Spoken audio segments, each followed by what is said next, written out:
Keď navrhovali súčasnú generáciu Citroenu C5, zakomponovali dizajnéri tradičné logo značky do línie prednej kapoty a predného čela. Takže zuby šípového ozubeného kolesa vám z diaľky prezrádzajú rodinu a pôvod tohoto francúzskeho elegána. V približne tejto podobe putuje po cestách od roku 2008. V lani na jeseň prišiel zákonite ľahký facelift spolu s novou technikou pod kapotou.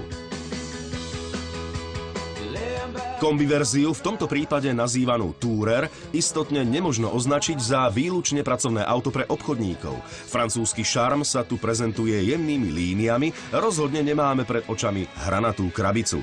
Výrazné chromové lišty a doplnky sú určené pre vyššie stupne výbavy.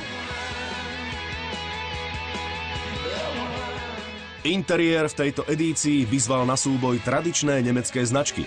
Tie sú vždy na pohľad jednoduchšie a priamočiarejšie, ale s kvalitným spracovaním. A rovnakú zbraň, kvalitu materiálov a ich dobré lícovanie použili tentokrát aj francúzski konštruktéri.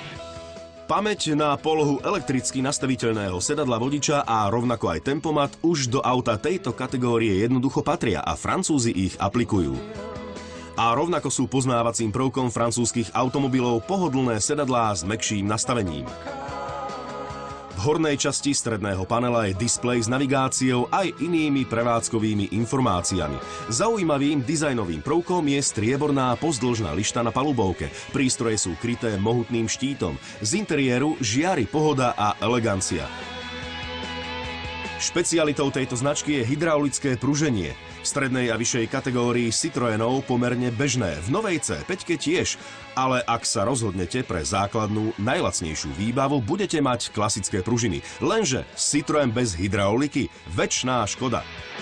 Je tu už jeho tretia generácia a funguje bezchybne. Ocenia ho jazdci na dlhé trate, ale aj chalupári, ktorí občas potrebujú auto vyvýšiť. Takéto pohodlné otváranie batožinového oddelenia pochválite, ak máte plné ruky nákupných tašiek. Plnohodnotné rezervné koleso človeku dodáva pocit istoty. Ak chcete vzadu plochu na rozmerný náklad, musíte najskôr vyklopiť sedáky zadných sedadiel. Zapasujú sa za predné opradlá, rovnú plochu však nezískate.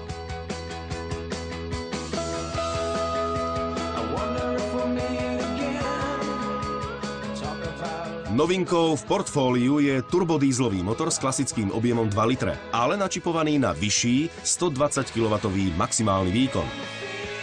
Motor spriahnutý s klasickou 6-stupňovou manuálnou prevodovkou dáva dostatok dynamiky, ale v duchu svojej konštrukcie klasické vstrekovanie Common Rail je stále úsporný a má kultivovaný chod.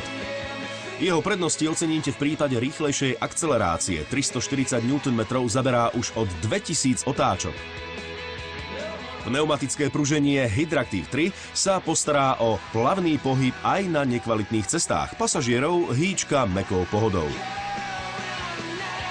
Dá sa povedať, že C5 v približnej polovici životnosti aktuálneho modelu stále ponúka dobrú dávku šarmu aj technických vychytávok. Tak, aby prilákala ďalších záujemcov o vozidlo, ktorých nejazdí po našich cestách toľko, aby zovšednelo.